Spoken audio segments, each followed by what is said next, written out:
वक्रतुंड महाकाया सूर्यकोटि समप्रभा निर्विघ्नं मे देव सर्वकार्येषु सर्वदा मंगलम। भगवान विष्णु मंगलम गरुड़ध्वज मंगलम पुंडरीकाक्ष मंगलाय तनो हरि। शंकर शंकर हर हर शंकर शंकर शंकर जय जय शंकर। मंगल भवन मंगल उमा जपते ही त्रिपुरारी। हर हर महादेव शंभो काशी विश्वनाथ गंगे माता पार्वती संगे। देखिए शिव पुराण का तो हम यही मारे ज़्यादा तो नहीं, थोड़ा थोड़ा भेजते हैं आप लोगों के सुनने के लिए, कि ताकि आप लोग सुनिए और भगवान उसका कल्याण करेंगे। देखिए शिव जी कहते हैं पार्वती जी या शंकर जी कैलाशपुरी पर बैठे रहते हैं, आज जब वहाँ से नंदी पर बैठते हैं तो वहाँ से निकल देते हैं विचरण करने के लिए। तो हमेशा यही कहते हैं कि चलिए पार्वती देखें दुनिया में क्या हो रहा है। तो देखिए पार्वती जी से भोलेनाथ हमेशा यही कहते हैं कि मन को देखना चाहिए। देखिए यही शरीर से आप देवता बन सकती हैं, यही शरीर से आप राक्षस बन सकती हैं। अपने कर्मानुसार फल सबको मिलता है। तो जो दिन रात भगवान का नाम लेते चलता है फिरता है, उनको पूरा पूरा श्रेय भगवान को देता है, भोलेनाथ को देता है। तो भोलेनाथ कहते हैं कि उसकी पूरी जिम्मेदारी मेरी हो जाती है। अब हमको उसको कैसे करना है, कैसे क्या करना है, जो उसके लिए अच्छा होगा वही भगवान करते हैं।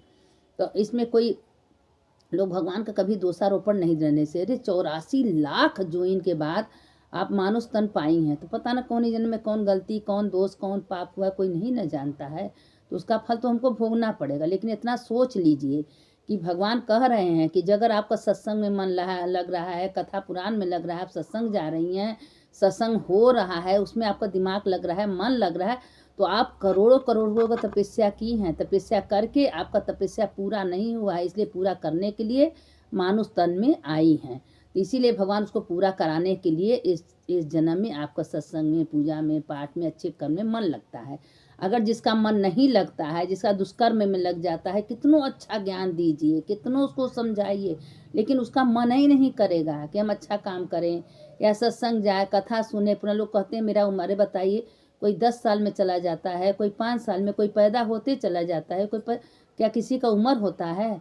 जन्मे का तो उम्र होता है कि ये महीना में ये दिन ये तिथि को लोग जानते, जाने का उम्र नहीं ना होता है। आज हम वही बोल रहे हैं, अभी 1 घंटा बाद मेरा शरीर छूट जाए, कौन जानता है। लेकिन अपने को सतर्क रहना चाहिए कि मेरे अंतिम समय किसका नाम निकलना चाहिए, किसका शब्द निकलना चाहिए, मेरे सामने कौन। अगर आप 24 घंटा भगवान के स्मरण कर रहे हैं तो अंतिम समय भगवान जरूर आपके सामने आएंगे और भगवान ने दिखाई देंगे, भगवान निकलेंगे। या सोच लीजिए अगर भगवान का नाम आपके मुख में नहीं है तो समझिए भगवान कभी आपको मिलने वाले नहीं हैं। माला करते समय, पूजा करते समय ये ध्यान देना चाहिए कि मेरे सामने कौन खड़ा है। पहले उस प्रतिमा को अपने सामने बुलाइए। जैसे आप माला जप कर रही हैं भोलेनाथ का, भोलेनाथ को अपने सामने रखिए ना, कि मेरे भोलेनाथ सामने बैठे हैं, उनके बगल में माता पार्वती बैठी हैं, एक ओरी कार्तिक, एक ओरी गणेश, बीच में अशोक सुंदरी बैठी हैं। उनका ध्यान करिए, ध्यान करके तब जप करना शुरू करिए। कि जो ऐसा करता है समझ जाइए कि भगवान उसका जप पूजा पाठ सब स्वीकार करते हैं। धीरे धीरे धीरे धीरे करते उसकी आत्मा में भगवान विराजमान हो जाते। आप भोजन कर रही हैं, भोजन थाली में ले ली हैं, ले समय भगवान को स्मरण करिए। स्मरण करते हुए सोचिए कि शरीर नहीं खा रहा है, इसके अंदर जो शिवलिंग बैठे उन्हीं को हम हवन कर रहे हैं। प्राणायाम स्वापानाय स्वाहा व्यानाय स उदानाय स्वाहा समानाय स्वाहा बोल के अगर वो भोजन को ग्रहण कर रहे हैं, हे प्रभु ये शरीर नहीं खा रहे, भोजन तो आप अंदर बैठे हैं वही भोजन। अब पहले थाली में भोजन आए तो हाथ जोड़िए, हाथ जोड़ के उनका प्रार्थना करिए। आप बोलिए हे अन्नपूर्णे सदा पुण्य शंकर प्राण बलवे ज्ञान वैराग सिद्धार्थम भिक्षाम देहि च पार्वती। हे माता आपकी कृपा से आज हमको अन्न प्राप्त हुआ है। उसको माथे लगाइए। माथे लगाने के बाद ये सोचिए कि जो भगवान मेरे अंदर शिव बैठे हैं वही भोजन कर रहे हैं, तो ये आपका पूरा प्रसाद रूप में भगवान इसको स्वीकार करेंगे। यह करते करते करते एक दिन ऐसा आपको आदत बन जाए कि कोई चीज़ खाएंगे जब तक भगवान को अर्पण नहीं करेंगी, भगवान को याद नहीं करेंगी, तब तक आप कुछ खा नहीं सकती हैं। तो ये देखिए पार्वती जी से भोलेनाथ कह रहे हैं कि जो ऐसा मनन चिंतन हर समय खाते पीते उठते बैठते चलते मेरा नाम लेता है वही असली मेरा भक्त है। आप 2 घंटा मंदिर में बैठे रहिए, मन कहीं और चला गया, विचार करो कि मेरा मन कहाँ जा रहा है। अपने मन से अगर विचार करेंगी, मन से भगवान को बुलाएंगे तभी भगवान आपके पास आएंगे। अगर मन से नहीं बुलाएंगे तो भगवान आपके पास नहीं आएंगे। भगवान के सामने उनका मनन करिए, उनको याद करिए, उनको सोचिए कि मैं हीरे का हार पहना रहे हैं, बड़े बड़े सुंदर सुंदर गमला में माला फूल लगाए हैं, भगवान को श्रृंगार करें। यह करके आपको आंसू गिरना चाहिए, रोना चाहिए। हे भगवान हमसे गलती में बहुत पापी नहीं, बहुत अधर्मी है, बहुत जन्मों जन्मों के पाप करके दुनिया में आए हैं प्रभु। जो थोड़ा बहुत अगर हमसे आप करा रहे हैं उसको स्वीकार करिए प्रभु। मेरे कोई पूजा पाठ धर्म कर्म नहीं आता मेरे प्रभु। अगर इस तरह मना के करके अपने मन में स्मरण करेंगे तो भगवान कहेंगे ग्लानि होना चाहिए। भगवान को पाने के लिए ग्लानि होना चाहिए, अंदर अंदर भावुक होना चाहिए, अंदर प्यार होना चाहिए। सबसे पहले तो प्यार करिए। सबसे दुनिया में यही सोचिए कि जो दुनिया में दिखाई दे रहा है सब शिवलिंग है, सब शिव ही हैं, कोई अलग नहीं है। सबके अंदर आत्मा में वही शिवलिंग विराजमान है। शरीर तो मट्टी का है, ये मट्टी के पुतला से आप प्यार मत करिए। आप उस आत्मा को, इस शिव को प्यार करिए। उसके अंदर देखिए उसके अंदर कौन ऐसा शक्ति है कि जो शरीर से चल रहा है, डोल रहा है।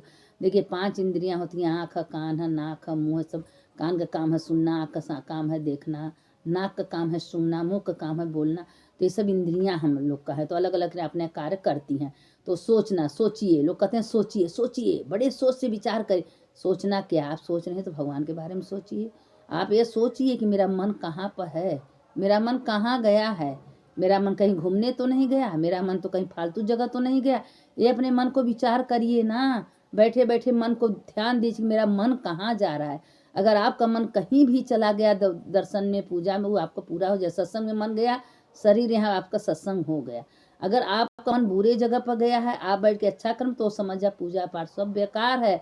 मन का चिंतन करिए, मन से विचार करिए कि मेरा मन कहाँ जा रहा है, मैं किस चीज़ को सोच रही हूँ, मैं कितना भगवान का स्मरण कर रही हूँ, नाम ले रही हूँ, जब ये तो विचार करिए। जो ऐसा करता है भोलेनाथ उसी ऊपर खुश होते हैं।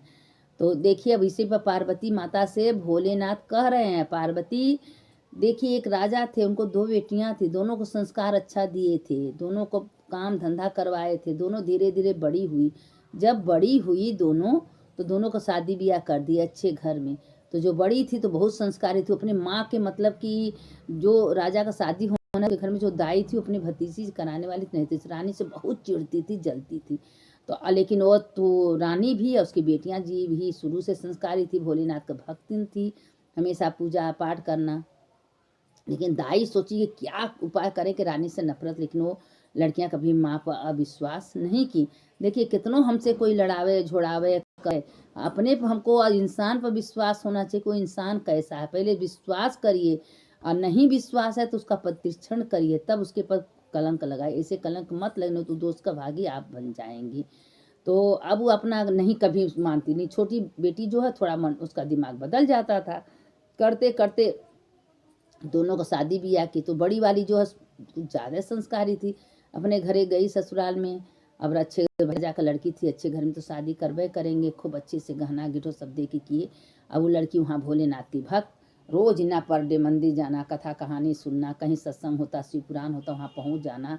अब अच्छे कर्म करती थी, उसका घर काया पलट हो गया। मतलब अच्छी बहू घर में आ जाए, अब अच्छा कर्म करें, अब भगवान को याद करके भोजन करें, भोजन बना सबको भगवान समझें, तो उस घर का कायाकल्प पलट जाता है। और बहू अगर बुरी आ गई, गाली देने वाली, खाना बना रही है तो उसमें निगेटिव ऊर्जा चल जाता है, उसके खाने में स्वाद नहीं रहता है। तो इसीलिए जो भी आप भोजन बनाइए भगवान को याद करके, हम भगवान के लिए भोजन बना रहे हैं, मेरे प्रभु आएंगे भोजन खाएंगे, उनके लिए बनाए, सब तो भगवान है ना। तो इसीलिए उसमें पॉजिटिव ऊर्जा आती है। तो अब उसमें क्या हुआ कि अब वो हमेशा भगवान की याद, छोटी है तो उसके मन में थोड़ा सा ईर्षा, जलन, क्रोध। तो इसीलिए कहते हैं ना कि जो क्रोध से, ईर्षा से हमेशा रहता है, क्रोध से सबको बोलता है, गाली देता है, तो उसका फल उसको भोगना ही पड़ता है। अब वो दोनों गई अपने घर, दोनों गई, 2 साल 4 साल बीता, तो बड़ी वाली घर में तो बहुत सब अच्छे अच्छे हो गया, और छोटी वाली के घरे में उसका मन साफ नहीं था, तो उसको उतना अच्छा नहीं हुआ। और उदासी थी तो बुरा कर्म करने के लिए कभी खाने में कुछ डाल देती, कभी कुछ करने लगती थी। अब धीरे धीरे देखिए बुराई का अंत तो होवे करता है ना, एक दिन बुरा का अंत। एक दिन ऐसा रानी भगवान को भोग लगाई, खाना बनाई, तो उसमें ले जाके मिर्चा नमक झोंक दी। अब उसने क्या हुआ कि अब उसमें कोई देख लिया, जाके कह दिया। अब दाई को पकड़ा गया, दाई को बुला के पूछने गए, तो मैं कहे दाई सब किस्सा बता दी, जो गलतियां हुआ सब हम किए हैं, हमें लड़वाते थे, भिड़वाते थे, हमें ये करते थे, वो करते, सब करने लगी। जब करने लगी तो उसके बाद क्या हुआ कि रानी तो उसको दंड नहीं दी, कारागार में डाल दी। कारागार में डाल दी, सोचने लगी कि हम तो दाई पे इतना विश्वास किया, दाई ऊपर से मीठी मीठी बातें बोल के मेरा गला काटती थी। तो देखिए जो भी बुरा कर्म करता है उसका फल आज न तो कल उसको मिलना ही मिलना है, किस रूप में मिलेगा भगवान पता भी नहीं चलता, लेकिन उसके कर्म का फल उसको मिलता है। तो इसलिए मन का विचार करना चाहिए कि मेरा मन कहाँ है, मेरा मन कहाँ जा रहा है। शरीर कहीं रखिए, मन अपने भगवान शिव जी से जोड़ लीजिए कि मेरे भोलेनाथ जो करा रहे हैं हम कर रहे हैं। भोलेनाथ हमको ये काम कराए, सवेरे से संध्या तक शुक्रिया अदा करिए भगवान का कि हे भगवान आपकी इच्छा से आज हम सवेरे उठे, हे भगवान ये काम किए हो क्या। देखिए सारा श्रेय भगवान को दे दीजिए, और जितना भगवान का धन्यवाद करेंगे उतने भगवान आपके हृदय में जाके वास करेंगे। अब उसमें क्या हुआ कि बड़ी वाली की तो भगवान का हमेशा धन्यवाद करना, भगवान का पूजा करना, सत्संग करना। अब उसके घर में सब अच्छा होने लगा। छोटी एक दिन रोते रोते अपनी बड़ी बहन के पास आई, कही बहन पता न क्या जब से मेरा शादी हुआ है तब से हमारे घर में तो कुल अच्छे नहीं हो रहा है। इसे कहें बहन तुमसे कहें कि तुम किसी के भक्ति में मत आना, तुम भगवान शंकर को पकड़ लो, जहाँ पार्वती शंकर जी का मंदिर वहाँ जाओ, जहाँ शिव पुराण हो रहा है, कथा हो रहा है, सत्संग, वहाँ जाओ। धीरे धीरे भगवान भोलेनाथ सब रक्षा करेंगे। अब उसको समझाई, उसके दिमाग में आया कि दीदी कह रही तो सही कह रही है। अब वो अपना सब कुछ बदल के उसे करने लगी। उसके बाद 1 साल के बाद उसको भी बेटा हुआ। अब वो धीरे धीरे धीरे धीरे उसका सारा मुसीबत दूर होने लगा। अब भोलेनाथ तो हमारे दयालु तो हैं ही हैं। भोलेनाथ कहते हैं कि जो मन से मेरे सामने आके अपना आंसू गिरा देता है, रो देता है, तो भोलेनाथ समझते भी नहीं है कि तुमको क्या करना है क्या नहीं, छप्पर फाड़ के उसको देना शुरू कर देते हैं। अब उसकी बहन खुशी हो गई, जाके बड़ी बहन का धन्यवाद करने लगी, दीदी आपकी वजह से मेरा सब कुछ सही होने लगा है। यही कहें तुम भगवान को जोड़ के चलता है, भगवान की निधि उड़ता है। किसी पंचायत में पढ़ने का जरूरत नहीं है, किसी से बातें फालतू मत करिए, किसी का बुराई मत करिए, किसी का मत सुनिए। अगर कोई किसी के बारे में कह रहा है तो बात पलट दीजिए, मत सुनिए, क्योंकि वो काम आने वाला नहीं है। एक एक क्षण मूल्यवान है, एक घड़ी का सांस समझिए, व्यर्थ मत जाने दीजिए। उसको भोलेनाथ को पकड़ के लेके चलिए। हे भोलेनाथ आपकी कृपा से सारे काम हो रहे हैं, हम उठे। अब उसको दिन लौटिया, दोनों बहन खुश रहने लगी।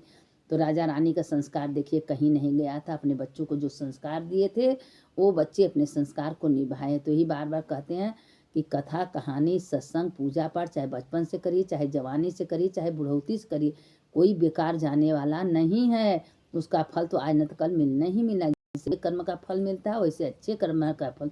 लेकिन इतना बार बार विचार करिए, सोच लीजिए कि अगर आपका मन अच्छे कर्म में लग रहा है, आप सत्संग कर रही हैं, सुन रही हैं, कहानी सुन रही हैं, या मंदिर जा रही हैं, भगवान के स्मरण कर रही हैं, तो जानिए कि आप बहुत बड़े तपस्या करके आई हैं। तब धीरे धीरे भगवान में आप आकर्षण हो रही हैं। और नहीं तो जल्दी किसी का भगवान का मन में, सत्संग में, पूजा में, पाठ में मन नहीं लगता।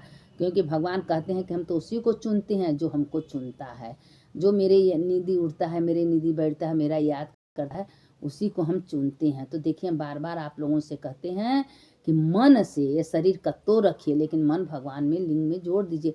काम करते रहिए, हे भगवान ये शरीर के अंदर आप विराजमान हो।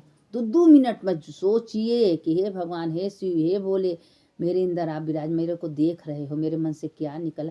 अब किसी के बारे में आप बुरा सोच भी रही हैं तो आपके अंदर जो भगवान बैठे हैं वो लेखा जोखा करना शुरू कर देते हैं। ये भी विचार करिए कि मन से भी मत किसी के बारे में बुरा सोचिए, हमेशा अच्छा सोचिए, हमेशा कहिए कि हे भगवान सबकर भला करें। मेरे अंदर शिव बैठे हैं, वो देख रहे हैं सारे किस्सा। शरीर का सेवा करिए, नहवाइए धोवाइए, सब भगवान से लिंग जोड़ दीजिए ना। 24 घंटा आपका एक एक क्षण व्यर्थ ही जाएगा, आपका भगवान का नाम स्मरण चिंतन होता रहेगा। कब बुलावा आ जाए, कब इस शरीर छूट जाए, कोई नहीं जानता है कि हम कब कौने दिन कौने क्षण जानता। आज का दिन अगर भगवान दिए हैं तो इसको हंस के खुशी से एंजॉय करके बिता देना चाहिए कि कल आवे या ना आवे। तो आज का दिन व्यर्थ नहीं जाना चाहिए। एक क्षण भगवान के भजन से, कीर्तन से विमुख मत होइए, काम करते रहिए। उसको भोलेनाथ को श्रेय दे दीजिए कि हे भोलेनाथ करने वाले आप हो, कराने वाले आप हो, चलने वाले आप हो, चलाने वाले आप, सुनने वाले आप हो, सुनाने वाले आप हो, सब तो करने वाले आप ही। मेरे अंदर बैठ के वही सब करा रहे हो प्रभु। क्योंकि इस शरीर के अंदर 33 कोटि कोटि देवी देवता विराजमान हैं। आँख का, नाक का, कान का, हाथ का, हृदय का, सब देवता शरीर के अंदर हैं। तो इसीलिए देखिए सवेरे संध्या अगर आप नहा के धो के भगवान का पूजा करें तो आचमनी जरूर करना चाहिए। अगर आचमनी बिना आप कर रही हैं तो पूजा भी भगवान स्वीकार नहीं करते। इसीलिए जैसे मतलब है केशवाय नमः, माधवाय नमः, नारायण नमः लोग करते हैं, या शिवाय नमः, शंभुवे नमः, शंकराय नमः, हराय नमः हाथ धोते एक आचमनी लेने के बाद जल छिन तभी पूजा प्रारंभ करना चाहिए। और माथे पर जलम मय भस्म समर्पयामि ये सब करके तब पूजा करें तो आपका पूजा स्वार्थ होगा। अपने मन से शुरू से नहा के बैठ गई पूजा करने, कुछ नहीं की तो पूजा भगवान कभी स्वीकार नहीं करती हैं। तो इसीलिए जो भी सोच समझ के करो, थोड़े करो, अच्छा करो और मनन करो। 24 घंटा बैठ के भगवान के हृदय में बैठा के सारा काम करते रहो, सब काम हो जाएगा। भगवान कहते हैं जो मेरे पर सब काम छोड़ता है वो जिम्मेदारी तो मेरा हो ही जाता है, तो जिम्मेदारी भोलेनाथ ले लेते हैं। अब इसके आगे कथा कल डालेंगे। सुनने वाले की जय, सुनाने वाले की जय। आप लोग को अच्छा लगे तो आप लोग सुनिए, सुनाइए, सबको भेजिए।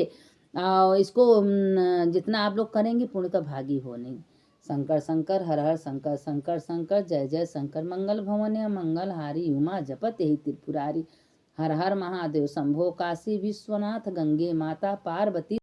ये मंत्र आप लोग से बार बार कहते हैं, हमेशा बोलते रहिए, काम करते रहिए। हर हर महादेव शंभो काशी विश्वनाथ गंगे माता पार्वती बोलेंगी, तीनों इसमें आ जाता है। भगवान भोलेनाथ आपके ऊपर कृपा करेंगे।